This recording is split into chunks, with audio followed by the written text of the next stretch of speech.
because I thought this game was extremely interesting. Um, Michigan 31, Maryland 24. So game was 23-10 at halftime. Okay. Um, Baby Tua turned the ball over 3 times. Otherwise, I think Maryland has a really good shot in this game. I'm just going to be honest with you. He made some silly, boneheaded decisions in this game, in which he's done a lot throughout his career in big games. And I mean, um, couldn't be farther from his brother as far as being clutch. His brother was pretty damn clutch. Yeah. Um, but anyway, JJ McCarthy is 12 of 23 for 141 yards passing, that is, was 6.1 average. Threw a really bad interception. I mean, that interception was into triple coverage, man. I mean, there were 3 guys in the vicinity. I don't know what he's doing. Um, Blake Corum, 28 rushes, 94 yards. That's a 3.4 average against a Maryland running defense that is 6th in the Big Ten. Okay, so I'm sorry, that's not a very good rush defense. No Michigan receiver has over 36 yards for the game. There was only 7 with catches. Obviously, there's only 12 receptions to go around. There, not much to work with there. Michigan had 291 total yards. Maryland had 262 total yards. Very close there. Time of possession was damn near the same. I will say this: Michigan's defense only allowed 15 rushing yards. Very impressive. I love this Michigan defense, especially the front 7. Um, Mhm. the back end got torched a little bit. Um, uh, Baby Tua, while he did, or Baby Tungaloa, I should say, while he did make some bad mistakes, I mean, he did, I think, throw for almost 300 yards in this game. So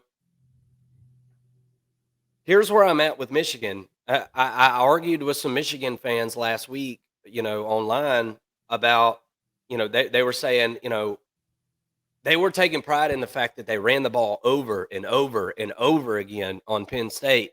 They said, why would we throw it? We don't need to throw it. Well, I'm going to tell you something. You needed to throw it today or yesterday, I should say. And I'm just not confident in this quarterback making throws to outside receivers. He tries to force everything down the middle. And Maryland had a good game plan, man. They had that shit congested in the middle.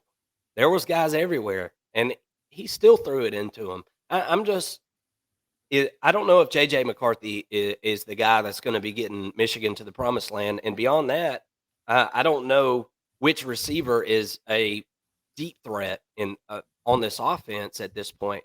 The rush game is really, really good, but when it's so predictable, I mean, even a team like Maryland can hold you to 3.4 yards per rush. Blake Corum, that is. Michigan had a total of 150 rushing yards, so I'd imagine it was probably right around the same. Um, I don't know. It was just an uninspiring performance. Now, with that being said, we had to expect Michigan to have a bad performance at some point. They hadn't had one all year. This is obviously a tumultuous situation that has gone on over the last few weeks. Everybody and their grandma knows what's going on. Non-football fans have been paying attention to this. Yeah. So it would be impossible to not be distracted, but this was a very uninspiring performance by Michigan, in my opinion. And I think we're starting to see a little bit more about what this offense is about. I think the defense is for real. The front seven's good enough to bail out what I think is probably a pretty average secondary. Um, and I think the offense is kind of just a vanilla run team, and they're Yeah. really good at running the ball, especially against inferior opponents. Um, but what was your thoughts on this game? Um, this one had me pretty entertained. What was your thoughts? Yeah, I was definitely entertained, and for as much as we were kind of poo pooing on the noon slate, that was like some of the best football to watch. There were like 4 really good noon games, so I enjoyed that.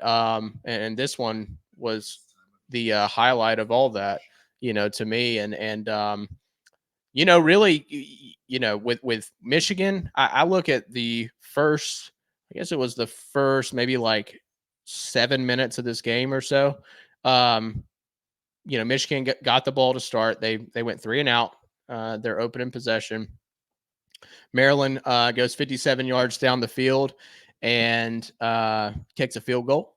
And so they were the first ones to score. And then Michigan goes 9 plays and scores. Pretty methodical there. I think McCarthy had his big pass of the day for 23 yards to Roman Wilson, and that kind of pushed him down the field. And then it was hand the ball off after that.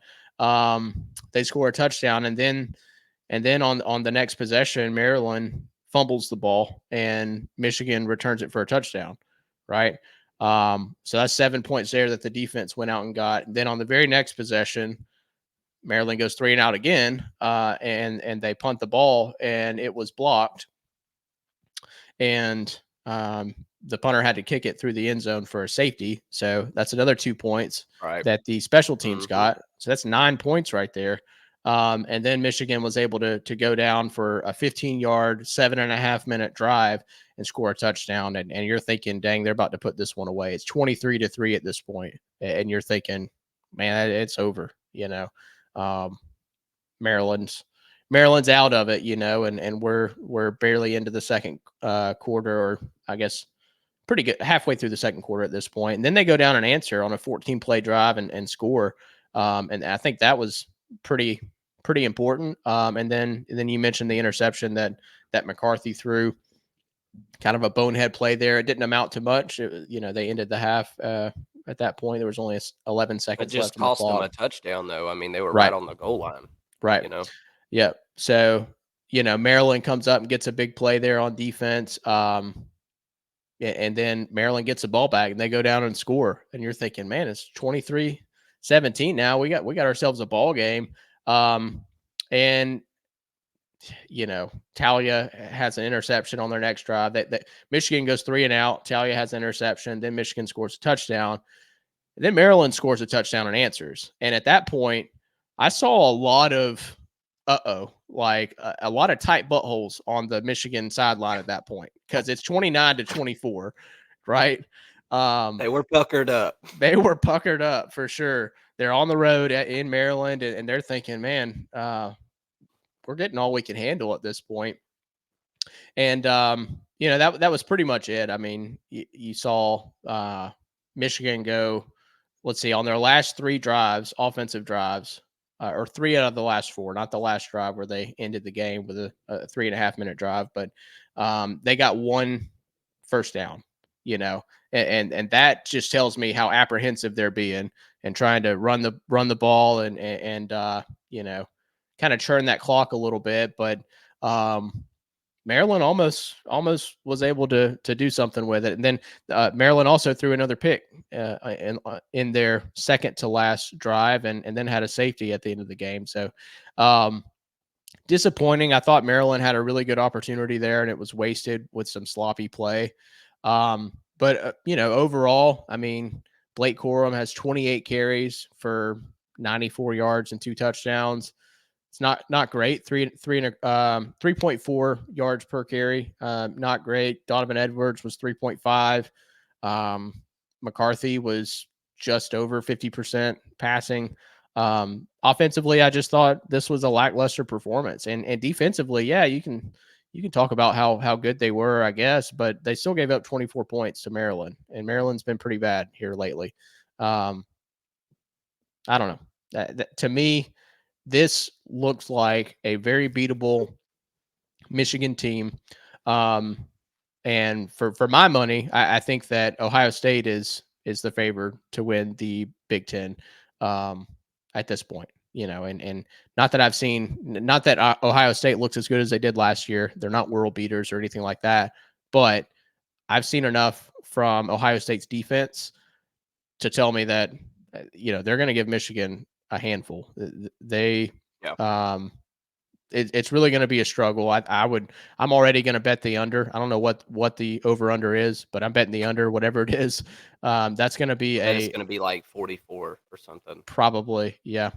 Yeah, it's going to be an interesting battle this weekend, and I'm excited for it. But right now, I've got to have Ohio State in that front spot, in my opinion. Yeah, I like them in that matchup as well because I like the fact the only downfield threat in the whole game I feel like is on Ohio State's team.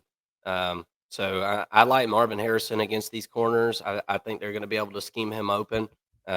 And not to mention, I like the running game with Ohio State just as much as I like the running game. The running game in Ohio State is very good. Henderson has played very well, and here we are. It's coming down to the game. Ohio State, let's see, they took care of Minnesota 37-3. Okay. And looked really dominant doing it. And I know it's Minnesota. Minnesota's not great. I understand that, but Maryland ain't great either.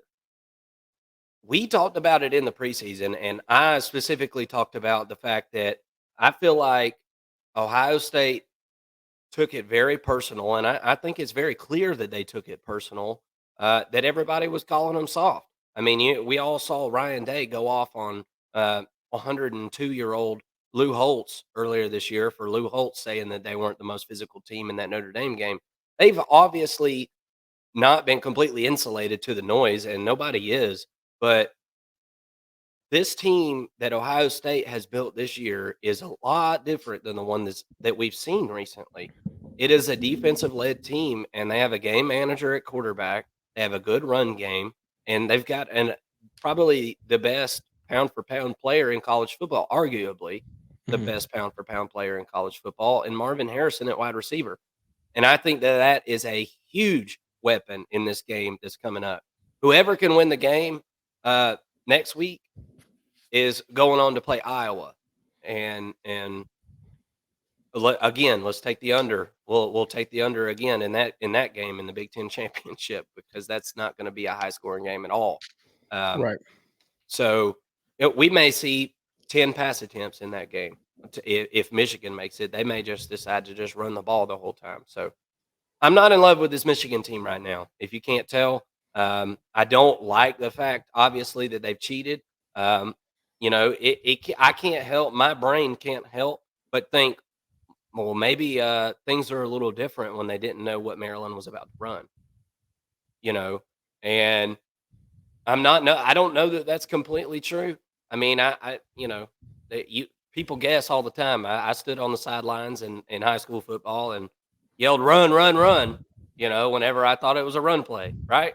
I mean, Yeah. we've all done that, but with them not having, everybody knowing what happened, changing signs and things like that, I can't help but wonder in this game if there wasn't a little bit of that, that wasn't helping Michigan, and because it sure didn't seem like they were able to stop any kind of passing attack from Maryland in this one. So that the game is going to be a big one, guys. This game coming up between Michigan and Ohio State. It's at Michigan. This is one of the biggest games that we're going to talk about over the last few years. It's a big, big game. Yeah. Considering the controversy that's going on, Ohio State has dropped 2 in a row to this Michigan team. Have been accused